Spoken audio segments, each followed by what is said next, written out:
Dans un royaume plein de bonheur et de joie vivaient un roi et une reine. Ils rêvaient d'une seule chose, avoir un enfant. Quand ils avaient déjà perdu tout espoir, leur fille est née. Elle était très douce et belle.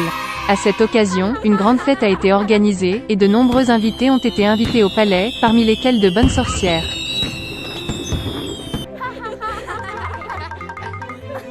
L'accueil le plus chaleureux et le plus cordial leur a été réservé.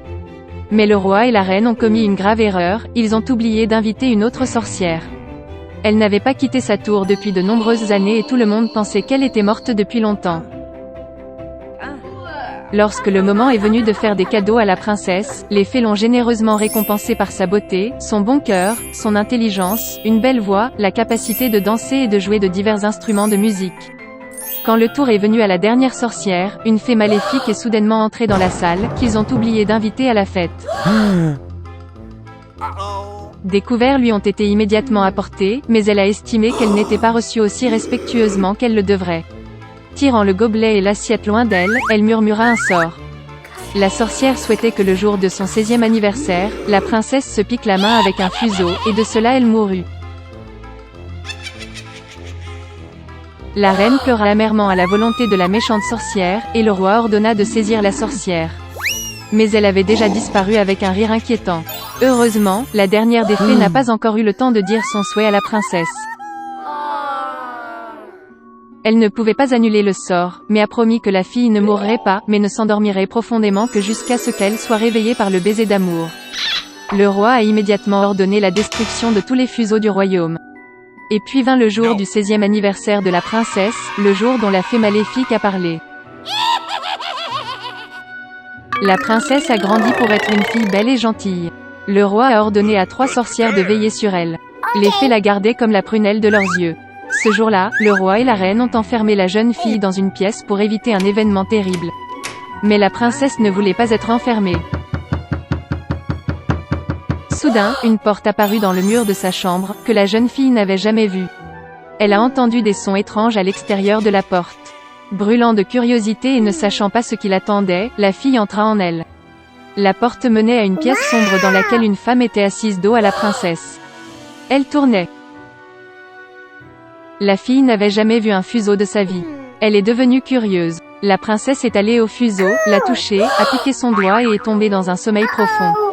Et cette femme s'est avérée être une fée maléfique qui était très heureuse que son sort soit devenu réalité. Maintenant, tout le monde a appelé la princesse Sleeping Beauty.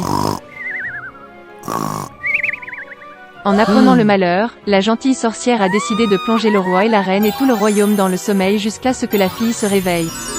Bientôt, des forêts d'arbres et de buissons épineux si impénétrables se sont développés autour du château que personne ne pouvait passer à travers un tel fourré. 100 ans plus tard, un beau prince d'un autre royaume part à la chasse. Voyant de loin les tours du château abandonnées, il se souvint de la vieille histoire de la Belle au bois dormant, que ses parents lui racontaient. Et le prince a décidé de rentrer. Il avait du mal à se frayer un chemin à travers les fourrés impénétrables d'arbres et de buissons épineux. Mais à la fin, le prince s'approcha des portes du château abandonné. Il fit le tour du château tout entier et regarda dans la salle du trône. Là, le prince vit le roi et la reine dormir. Puis, dans l'une des chambres, il a remarqué la Belle au bois dormant, elle dormait sur un lit décoré de fleurs. Le prince alla vers le lit, regarda la belle princesse et sentit l'amour remplir son cœur. Il ne pouvait pas se retenir et embrassa la Belle au bois dormant. Et à ce moment-là, elle ouvrit les yeux et vit un beau prince. Le roi et la reine se sont également réveillés, tout comme tout le royaume. Ils étaient ravis, et en l'honneur des mariés, le plus beau mariage que le monde ait jamais vu a été immédiatement organisé. Depuis, ils ont vécu heureux pour toujours.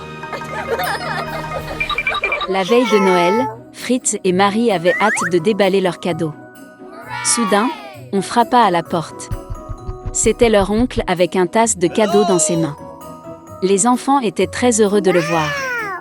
Puis, ils ont commencé à déballer les cadeaux. Marie a eu des poupées fantaisie, de la vaisselle jouet et une belle robe en soie. Fritz a également obtenu ce qu'il voulait, un cheval magnifique et un roi des souris. Marie a remarqué qu'il y avait un soldat sous l'arbre. C'était le casse-noisette, conçu pour croquer proprement les noix dures. La fille a vraiment aimé.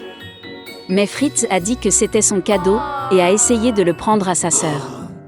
Les enfants ont étiré le casse-noisette si loin qu'ils lui ont arraché le bras. Le jouet cassé est devenu inutile pour le garçon. Marie était très bouleversée et fondit en larmes. Mais mon oncle a pu réparer le soldat. La fille était heureuse et le serra doucement dans ses bras. La journée était très chargée, alors elle s'est vite fatiguée et s'est endormie juste sous l'arbre. Pendant son sommeil, Marie a entendu des sons étranges. Ils étaient comme des histoires de souris. La fille ouvrit les yeux. Les objets de la maison semblaient beaucoup plus gros qu'ils ne l'étaient. Et l'arbre sous lequel elle s'est endormie est devenu absolument gigantesque. Marie se rendit compte que ce n'étaient pas les objets qui avaient augmenté, mais qu'elle avait diminué. Soudain, le roi des souris avec son armée apparut devant les yeux de la jeune fille étonnée. Marie avait très peur et voulait s'enfuir. Mais les souris géantes l'ont arrêtée. Et puis un miracle s'est produit, le casse-noisette a sauté sur ses pieds et a attrapé la fille. Ils ont instantanément grimpé dans l'arbre jusqu'à la bibliothèque, et le long de celui-ci sont arrivés aux jouets de Fritz. Il y avait toute une collection de soldats de plomb. Casse-noisette a appelé à l'aide.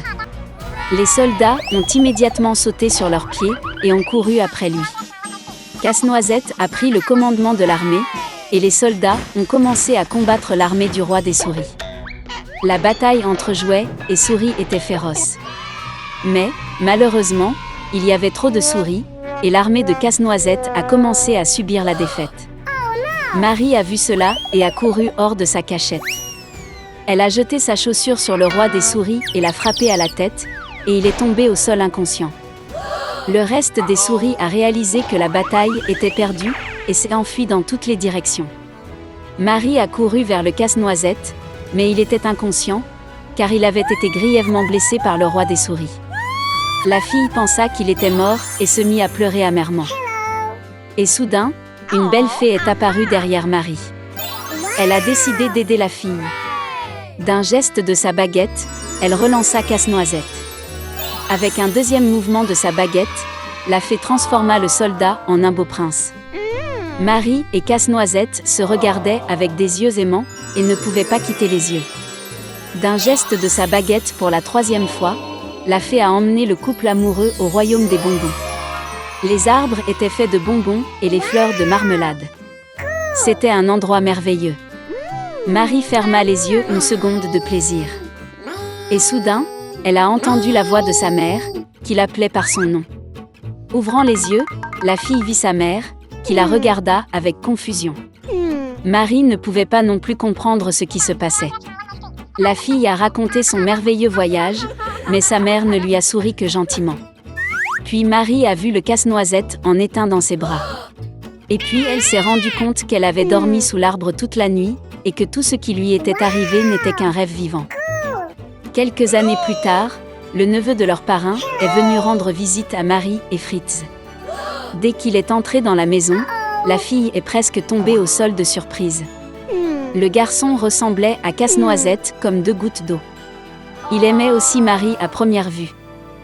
Après un certain temps, ils se sont mariés et n'ont pas vécu pire que dans le royaume magique des bonbons.